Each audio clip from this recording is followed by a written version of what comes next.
my dinner cooking schedule. We managed to get all the newbies together, but luckily you had Charles, so it was a bit of a, a treat for you, I suppose. Yeah, Charles just did a lot of listening for us, so I took command, which is what I often do. So I just jumped in and did the scribing. So it was role modeling, being present. Yes. Okay, so cautious of time, so let's go around and let's start with a quick summary of each room, and then I'd like to hear from each one of you what has been the key takeaway from today. So hopefully we'll manage to do that by 8:30. So room number 2, we had Honey, Rob, Simona, and Suzanne. So who would like to give a bit of a summary of what came up in the discussion for room number 2? Would you like? Well, because I'm a big old, you can, Simona. Yes. To say, I actually did the mirror board, but I think Simona was listening more. So no, Suzanne, please go ahead, because I heard so much and I spoke so much. Yeah, I'll give you the floor. I actually used the mirror board for once, just because I thought it would be helpful. But we actually had, as ever, more of a conversation than kind of being 100% guided. But we talked about, if we started with basically talking about the challenges, so the role that expectations can play and the walls that can create if one area has fixed and one area has growth. We talked about having teams that are a mix of both and how challenging that can be. That basically people get into their role and they get into their area, and that's who they are and that's what they do. And some of the teams have a passive mindset. We talked about that quite a bit and the challenges that can create, and just waiting to tell them what to do. And we talked about behavioral persistence and how it creates boundaries and can actually sometimes require boundaries to break down. And we talked about the risks that this can all create. And David coined my new favorite phrase, which it's all a culture thing, because basically at the end of the day, it was that people don't realize they're stuck in one way of thinking. I mean, I doubt sincerely most people could say whether they're in a fixed or in a growth mindset. And to be fair to most people, I think you go back and forth in our personal lives and our professional lives. I don't think anyone's ever 100% one way or the other. I think it's got to be a blend, because we're all a bit of a blend. So it was really interesting. We talked about how do you lead revolution when your key leaders are risk adverse and therefore or fixed. And we talked about that and how you have to kind of start there. And we finished off with an interesting conversation that I'm trying to see if I can do my own notes here, because it's gotten kind of squidgy. We said basically many of the terms that are used or have been cycled through kind of, the buzzword du jour, emotional intelligence, leader-led, basically EQ and mindfulness all kind of lead in the same path, which is basically learn to listen, learn to actually be in the moment, learn to not try and project so far ahead that you are just outcome led. Try and actually be your whole self. So all these things kind of seem to be on the same path. It's just different language, and it's really reassuring in a way to me that that's the case, because it means that we are on a journey, and the people in that room are amazing. The other thing I want to say. You are biased as well, Suzanne. Thank you. As Charles says in his article, if I may paraphrase you, Charles, it's all under the umbrella of mindfulness. It is. They're all interconnected, those disciplines, the contemplative practices, they're all related. Amazing. Okay. Thanks, Suzanne, for the summary. Breakout room number 1, we had Guy, John, Sahil, and Charles. So who would like to give us a little bit of an insight of your discussion on room number 1? Yep. I took a few notes. None of us were clever enough to copy the link for the mirror, so we had to do it old school. We're all newbies. So we pretty much had 2 themes. The first one we spoke about is the self-awareness.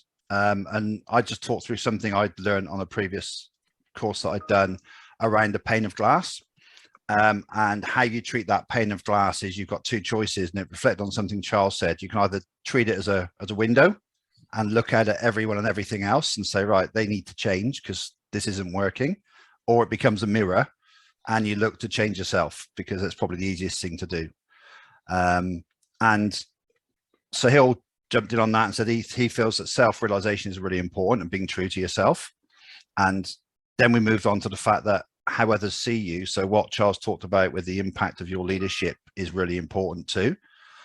So your presence is really important. The perception of others is really, really important. I then talked about another situation we'd had where what you're trying to do compared to actually what happens are two different things. So we did an exercise when I was at Sydney Water where we did some surveys of direct reports, and we said, you know, how do you see your manager? And I thought I was being collaborative and all really good, and they saw me as compliant, always following process and never challenging process. And the excuse was we're always down to fixed timelines, so we didn't really have time to challenge, but that's still a fault on my part. But that whole what you sort of serve as to how it lands can be two different things. So that realization is really important of what effect you have on others. And then the second theme was all around moving around. So obviously I'm English. I've been over here for about 15 years now. Guys coming back after 20 years. Sahil's worked all around the world. And one of the big things was not being fixed and trying to fit your model of working into where you land. And we've all made that mistake slightly. So you come in and say, all right, this is my model. This is how it works. I don't care that I'm in Australia. This is what we're going to do. And it's really important that we listen and we take it all in, and then we adapt what we know to try and make it work.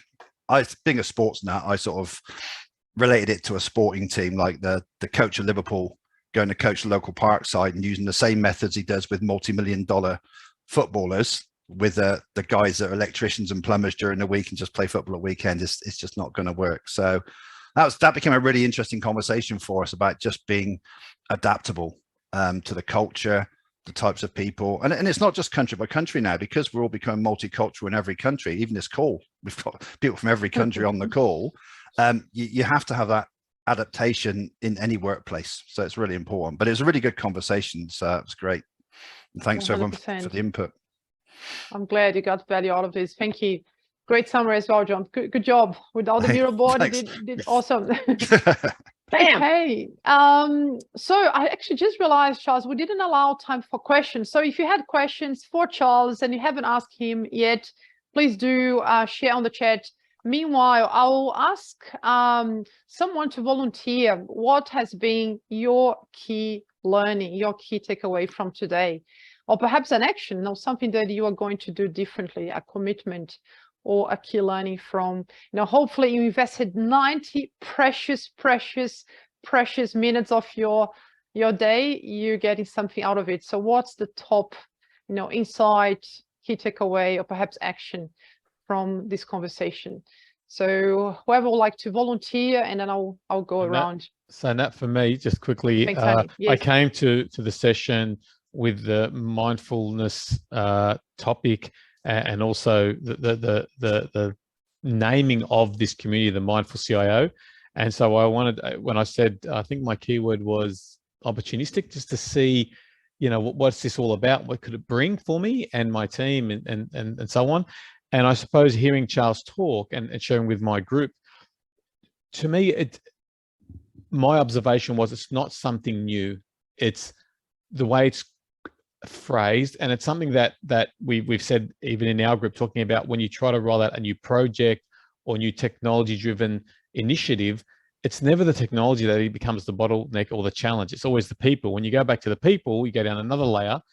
It's about that emotional intelligence. It's about the awareness. It's about being present. It's about showing care, being a servant leadership, as they say, but caring about your team and the people and the stakeholders involved, having some genuine care, finding out what their concerns are, engage with them.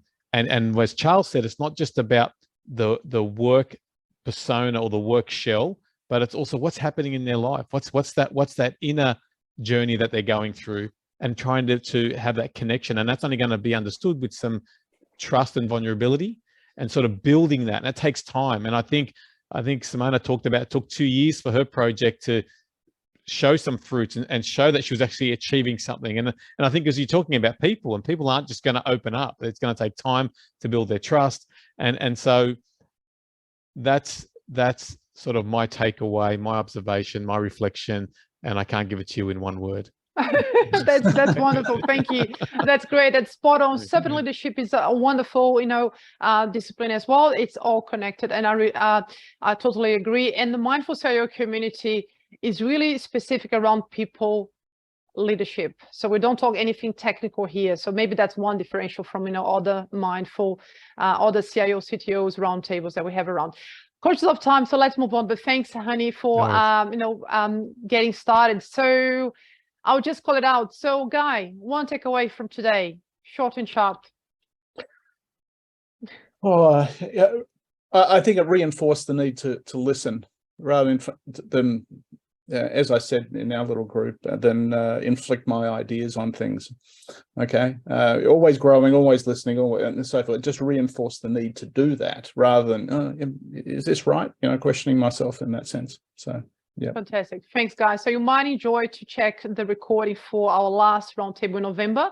We had Oscar Trimboli. He is the author of How to Listen and Deep Listening. Seriously, you might enjoy perhaps unsolicited advice there, Guy. John, one takeaway. Just self-care.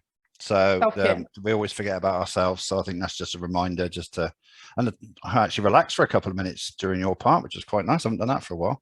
So yeah, self-care for me. Thanks. Wonderful. Thank you. Sahil. I think, thank you. First of all, thank you for inviting me for this session. I think I was quite busy in doing some regular work.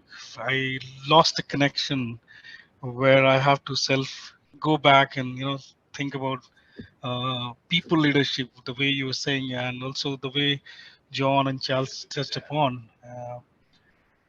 I think that is my takeaway. For me, the takeaway is more important is to now coming out of the busy cocoon and come out and think about other things as well, which can help me as well to grow and mindfulness. I noted down few lines from during the discussion about self-realization. Learn to listen, learn to be present. You keep forgetting about it when you get into the busy day-to-day life. Thank you for, actually, I like the way you guys discuss. I think it keep me back on track. So that's my learning. Thank you. Thanks, Sahil. Sounds like for you it's just remembering, because it's been there. It's just that reawakening, because it is part of your journey already. That's right. Thank you. Simona. Oh, you're mute. You were unmute, now you're mute. Okay, I'm good now. Hopefully. Good now. Yes. I had a light bulb moment as we were sitting here and I was listening to Hani talk about what we talked about in our group. And, in my previous roles, yes, I was, I encouraged and fostered growth mindset and did a lot of sessions with the team. But now reflecting back, I would get frustrated as to how long it took to actually see the change happen. It would take a year or 2 years. And I feel like now, actually, I was always attached to an outcome. So doing that stuff, there was always this goal of, we've got to get this project in, or we've got to get X, Y, and Z done. And, this was the journey that was required. So I think the light bulb moment for me as I was sitting here listening is like, actually, I need to detach from the outcome, because I shouldn't have to own the change in this person. It has to be about me putting that on the table, and also looking at myself and really not having these expectations constantly as to how long it should take to see the change, or that there may not be a change for a while. So I think the biggest lesson from this session for me, it's like to practice mindfulness, to be aware, but not because I think there's going to be an outcome for me or someone else. Yeah. Thanks, Simona, and thanks, Hani, for the light bulb on behalf of Simona. Like, patience and acceptance of whatever it is, which are qualities we develop with mindfulness for sure, but it takes time. Yeah. Good stuff. Rob. Mine quite unlikely. Mine, a bit outside, was to, I thought about all my colleagues, and you've got to think about what they do outside of life and what's important to them. And it's not always just about work. And that's what you've got to remember. Remember, other people have other things going on in their lives. I'm not sure that was the direct meaning I was meant to get out of this, but I think it's important that that's what I took out of it. Especially people who have twins, right? Baby twins, yeah. Correct. Right. They're 12 months old now, so they're crawling out the front. Anyway. Cool. Suzanne. What I took away from this was both I think it's bigger than just the session. I always, it's hard to, I was in a course all day today. I've been in a course all week. And, you have to do your job in the morning before you go to the course. And I thought, I just don't know if I have it in me to sit in my chair for another hour and a half tonight. But every time I attend these sessions, there is, from the beginning, when you actually do the mindfulness through the session, the way that people lean in and open up is actually quite spectacular, especially in the tech space where so many people are so not used to being able to do that. I'm not saying that they don't want to, they just don't get the opportunity enough. So I'm reminded once again why this is such a great community, and I've got to keep telling everyone I know about it because it's a really wonderful way to see change. Thanks, Suzanne. I'll give all the merits to Michael. It's Michael's magic. And on that note, Michael, yeah, it's Michael's cat. So Michael, so funny. What about you? Well, I have I guess my experience of these is slightly different to most because I don't end up in the breakout rooms and I'm trying to do a few admin-y things on the side. But while everyone was in the breakout room, I found myself looking around the office and just in that growth mindset, I guess is the right term. And I had the light bulb moment of looking at a plant going, hang on, each plant needs a different amount of water to thrive.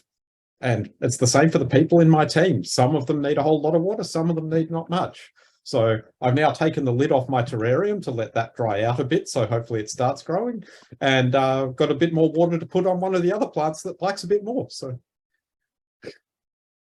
there's my random takeaway. How about you, Nat? Did you have a takeaway? Your comment made me think of leadership styles, how we need different leadership style for different people, and kind of links to my takeaways around the body. Listening to your body, what Charles was saying, honoring the body, and really tune in because the body will tell us so much. What's going on and what our needs are. Can be, and sometimes I think often we overlook and we spend the whole day neck up, not pay attention to what's happening neck down. So thanks, Charles, for that. Note to self, and I can't wait for an article, no pressure. Of course, the most important question though is, Charles, did you get any takeaways from today? Did you have any light bulb moments? Yes, and we now do we're have putting a question. You on the spot. And we do have a question for Michael. You've been so kind, we are over time. But yes, Charles, takeaway from today. I think the big thing for me is hearing how everything lands, and in particular, how these habits are so persistent. Like this whole idea. Even when I think about putting out some of the stuff I want to around mindfulness, it's the same thing. Oh, I'm going to do it in the way that I believe is right. How do I bring in listening? To a platform like Insight Timer, for example, which can feel very one way. How can I bring in some of that listening, flexibility, growth mindset? So it's like I'm teaching growth mindset and I need to have the continuous reminders to practice it myself. Good stuff. I hear you. Thank you. Thanks for that sharing as well, Charles. And yes, we do. What do I have here? Can't even remember. It's been a few months, so I'm a bit rusty, guys. I'm sorry. Real quick. There's a resource. You receive the pack tomorrow or Friday. Most likely on Friday. Podcast from Chirag, who is our next guest speaker, The Art of Hacking the Brain. So he's talking about the brain in cybersecurity. The interesting podcast he did with Branko here from Australia, and Michael will share the feedback survey link on the chat, but I'll share with you on Friday as well if you don't have the energy to do it tonight, which I totally appreciate. And so a huge thank you for staying a little bit over time. Thanks for your input. And we do have a last question for Charles. If you still have some energy in the tank, Charles, question from John is, what was your biggest resistance or challenge in your Microsoft journey? And if anyone needs to excuse yourself, please do so. I totally understand. Otherwise, the question is on the chat. Charles, if you want to reread without my accent. I think I'll be quick and actually just echo what Simona said about being attached to outcomes.